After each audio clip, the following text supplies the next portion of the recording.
लगता है,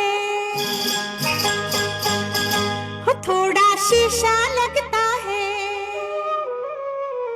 बॉलीवुड ने हमेशा सिल्क यानी रेशम को बहुत रोमांटिसाइज किया है, लेकिन क्या आपको पता है कि 1 मीटर रेशम का कपड़ा बनने में 500 से 1000 जीवों की मृत्यु हो जाती है।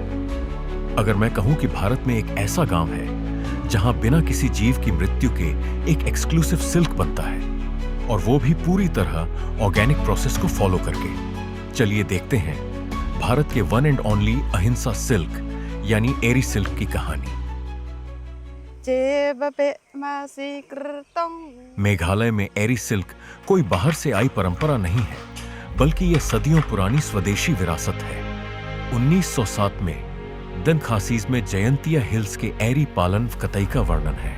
1908 के इंपीरियल गजेटियर ऑफ इंडिया ने खासी पहाड़ियों में एरी की घरेलू परंपरा दर्ज की।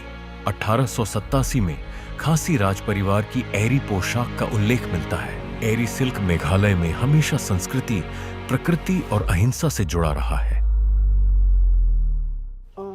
एरी सिल्क एक ऐसा अहिंसा रेशम है जो फिलोसामिया रीसिनी नामक कीट से बनता है।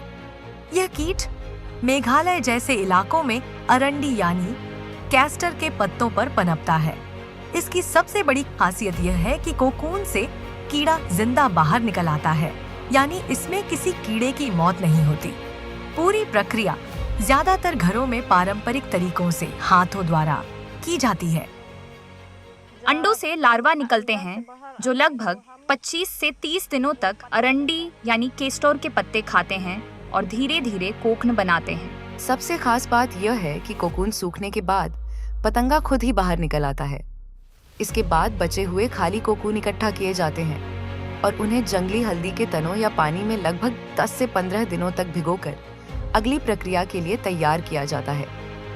फिर इन कोकून को सोडा या साबुन के घोल में करीब 45 मिनट से 1 घंटे तक उबाला जाता है, जिससे सेरिसिन निकल जाता है और रेशा मुलायम हो जाता है। इसके बाद सूखे कोकून को तकली या CSTRI चरखे पर हाथों से काटकर धागा बनाया जाता है।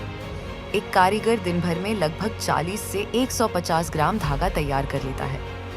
फिर इस धागे से ताना बनाकर फेक शटल लूम पर शॉल, साड़ियाँ और अन्य वस्त्र बुने जाते हैं, और कई बार इन्हें प्राकृतिक रंगों से रंगा भी जाता है, जो एरी सिल्क को उसकी खास पहचान देता है। एरी सिल्क का सफर आसान नहीं था। काम घरों तक सीमित था, उत्पादन कम था और कच्चा माल भी समय पर नहीं मिलता था। बाजार से सीधा जुड़ाव न होने की वजह से मेहनत का सही दाम नहीं मिल पाता था। तकनीक और प्रशिक्षण की कमी ने बुनकरों की जिंदगी को मुश्किल बना दिया। जब मेघालय में एरी सिल्क मुश्किल दौर से गुजर रही थी, तब सरकार ने एक महत्वाकांक्षी पहल शुरू की, one district one product ODOP। एरी सिल्क मेघालय के लिए एक धरोहर की तरह है। यहाँ की जनजातियों ने, खासकर खासी समाज के लोगों ने पीढ़ियों से इसे सहेजा भी है और अपने कौशल से समृद्ध भी किया है। इस योजना के तहत मेघालय के एरी सिल्क को नई पहचान मिली, रिंडिया को नया जीवन और एक नई दिशा मिली। ODOP ने रीभोई और SHG सेल्फ हेल्प ग्रुप्स से मिलकर कारीगरों को बेहतर डिजाइन ट्रेनिंग, ऑनलाइन मार्केट से जुड़ाव और प्रदर्शनियों में भाग लेने का मौका दिया।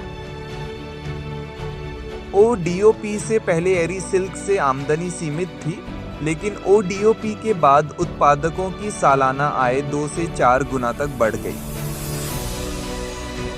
आज ODOP के साथ मेघालय की एरी सिल्क और रिंडिया की हर डोरी अब परंपरा, अहिंसा और भविष्य की ओर बढ़ते एक आत्मनिर्भर मेघालय की कहानी कहती है। ODOP के शुरू होने के बाद हमारा व्यवसाय बढ़ा और समृद्ध हुआ। सरकार के सहयोग के लिए हम हृदय से आभारी हैं।